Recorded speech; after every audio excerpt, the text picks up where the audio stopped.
Հայաստանի եզդիական համայնքի սիրելի ներկայացուցիչներ, այսօր ուզում եմ ձեզ շնորհավորել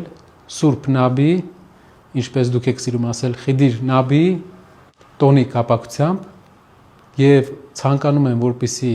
համերաշխության եւ սիրո խորհուրդը այս տոնի իրագործվի ձեր ընտանիքներում։ Կուզեի նաեւ հիշեցնել այն հաճելի ավանդույթը, որ ունի եզդիական ազգը այս տոնի կապակցությամբ։ Այսօր բոլոր իրար հետ գժտված մարդիկ պետք է հաշտվեն։ Եվ իմ կարծիքով մենք բոլորս սովորելու բան ունենք այս տոնի խորհրդից։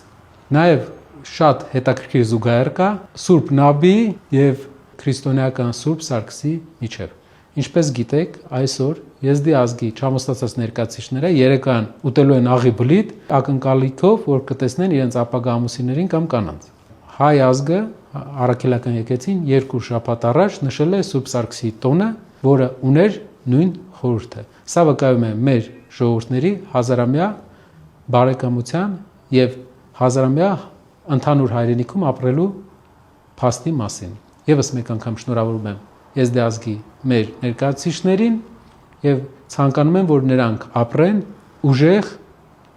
եւ արդար Հայաստանում, որը մենք բոլորս պետք է միասին կառուցենք։